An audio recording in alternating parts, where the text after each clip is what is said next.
Discovery of neutron की बात करते हैं जी।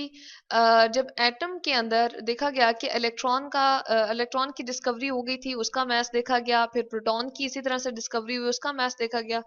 तो ये कहा जाता था जी कि एटम में जो है वो उसका जो मास बना रहा है जो वो इलेक्ट्रॉन या प्रोटॉन की वजह से होना चाहिए, लेकिन ये बात जो थी वो गलत थी कि इलेक्ट्रॉन की वजह से उसके न्यूक्लियस का जो होता था वो मास होता था, यानी कि न्यूक्लियस के अंदर जो भी पार्टिकल मौजूद है उसकी वजह से मास होता था। तो अब प्रोटॉन तो डिस्कवर हो गया था, अब सारा का सारा मास जब न्यूक्लियस का देखा गया और प्रोटॉन का देखा गया तो वो फर्क आ रहा था, वो डिफरेंट आ रहा था। तो ये बात सामने आई साइंटिस्ट के कि जरूर न्यूक्लियस के अंदर कोई ऐसी चीज है, कोई ऐसा पार्टिकल मौजूद है जो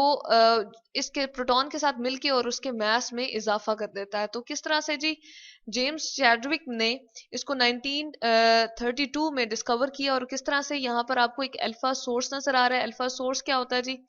अल्फा सोर्स हमारे पास होता है जब हम हीलियम लेते हैं, ठीक है, हीलियम यहाँ पर चले एटम हम बना देते हैं, ठीक है, और इसके सिर्फ और सिर्फ हम ऐसा करें कि न्यूक्लियस को ले लें, ठीक है। जैसे हम चले इसको पहले न्यूक्लियस को बनाते हैं जी। न्यूक्लियस के अंदर हम कहते हैं कि इसका जो चार्ज आ रहा था वो कितना आ रहा था,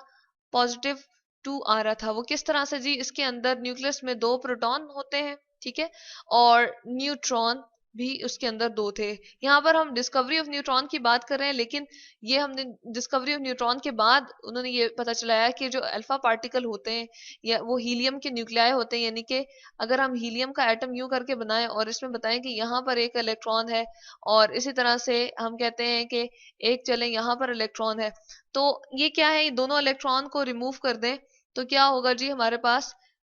ये जो पीछे बच जाएगा इसको हम कहते हैं अल्फा पार्टिकल, ठीक है। तो हम कह देते हैं हीलियम के ऊपर से अगर दो हीलियम के अंदर से अगर हम 2 इलेक्ट्रॉन्स को रिमूव कर देंगे तो पीछे जो चीज बच जाएगी उसको कहते हैं जी हम अल्फा पार्टिकल। अब वो अल्फा पार्टिकल जब उन्होंने क्या किया जी, उन्होंने अटैक करवाया किसके ऊपर, एक बेरिलियम का सोर्स था। बेरिलियम अगेन एक हमारे पास एटम है, और इसका जी क्या होता है, हम यहाँ पर लिख देते हैं इसका एटॉमिक मास जो होता है वो 9 होता है, और जो एटॉमिक नंबर होता है वो 4 होता है, और इसके साथ अल्फा पार्टिकल जो कि हमने हीलियम लिखा है, ठीक है, उसको हम यहाँ लिख देते हैं। उसका मास कितना था जी, 4, और नंबर कितना है, नंबर प्रोटॉन नंबर को शो कर रहा होता है कि कितने उसमें प्रोटॉन, और मास जो है वो उसके प्रोटॉन और न्यूट्रॉन को शो कर रहा है। तो चूंकि यहाँ पर न्यूट्रॉन की हम डिस्कवरी की बात करें कि न्यूट्रॉन को हमने डिस्कवर करना था, तो ये क्या उन्होंने क्या किया जी, इसके ऊपर रिएक्शन करवाया, और जब रिएक्शन करवा के देखा तो कुछ ऐसे पार्टिकल थे जिनके ऊपर कोई चार्ज नहीं था। यहाँ पर उन्होंने क्या रखा जी, एक यहाँ पर रॉड रख दी पॉजिटिव वाली, ठीक है, इस साइड पर जिसके ऊपर पॉजिटिव चार्ज था, बीच में बैटरी से उन्होंने अटैच किया हुआ था, और यहाँ पर उन्होंने एक रॉड रख दी जिसके ऊपर जी नेगेटिव चार्ज था। मेटल की बनी हुई रॉड्स होती हैं, उनके ऊपर क्या दे दिया जी, चार्ज दे दिया। एक को पॉजिटिव हमने बैटरी से जोड़ दिया, पॉजिटिव टर्मिनल से बैटरी के जोड़ दिए, जैसे स्विच में हम बटन वो जो है अपना सॉकेट डाल देते हैं उसी तरह से यहाँ पर चार्ज आ गया। तो देखा कि ना तो वो इस तरफ जा रही है बेंड हो रही है, ना इस तरफ आ रही है। तो इससे उन्हें क्या पता चला जी, ये जो हमारे पास पार्टिकल ब्लू कलर के आए हैं इनके ऊपर कोई भी चार्ज नहीं होता, और इस चार्ज ना होने की वजह से इनको क्या नाम दिया गया, न्यूट्रॉन। न्यूट्रल से है जी, न्यूट्रल का मतलब ये है कि जिसके ऊपर ना तो पॉजिटिव चार्ज हो और ना ही नेगेटिव चार्ज हो। तो इसका चार्ज यानी कि प्रोटॉन इसके में अंदर कुछ भी नहीं होगा, ना ही इसके अंदर इलेक्ट्रॉन होगा, अलबत्ता इसका एक मास बन रहा था। एक मास का मतलब यह है कि इसमें से एक न्यूट्रॉन निकला है, ठीक है। यानी कि मास से पता चला, यानी कि अगर न्यूक्लियस के अंदर हम कह रहे होते हैं कि सारा का सारा मास एक एटम का होता है, तो न्यूक्लियस में हमें ये पता चल गया, तो एक तो हमारे पास वहां प्रोटॉन होगा,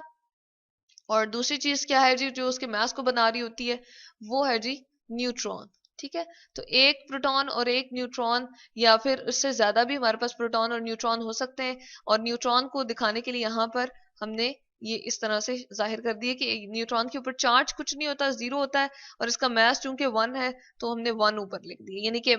एक नंबर में है, ये 1 इन नंबर है, ठीक है। उसके साथ क्या जी, पीछे बेरिलियम का जो अटैक हो गया था अल्फा पार्टिकल से, और पीछे क्या बच गया था, पीछे कार्बन जो है वहां पर प्रोड्यूस हो गया था, जिसका एटॉमिक मास हम 12 कहते हैं और एटॉमिक नंबर जो है वो 6 कहते हैं। तो इस तरह से जेम्स चैडविक ने 1932 में न्यूट्रॉन को, जो जिसके ऊपर कोई भी चार्ज नहीं होता, उसको डेवलप किया और बताया अल्फा सोर्स को जब हम ऐसा करेंगे कि अटैक करवाएंगे बेरिलियम के रॉड के ऊपर, एक बेरिलियम की मेटल है जिस जो कि हमने रॉड की फॉर्म में ले ली है, उसके ऊपर अटैक करवाएंगे, उसके ऊपर जाने देंगे उसको, और वो जाके जी उसके अंदर से न्यूट्रॉन को निकालेगा, और पीछे जो यहाँ पर हमारे पास अमाउंट में रह जाएगी चीज, वो क्या है जी, वो कार्बन है। ठीक है, तो यहाँ पर बाकी एक तो न्यूट्रॉन निकल गया और बाकी जो पीछे चीज रह जाएगी वो क्या है, कार्बन हमारे पास बन जाएगी। तो ये डिस्कवरी थी न्यूट्रॉन की, जिसको जेम्स चैडविक ने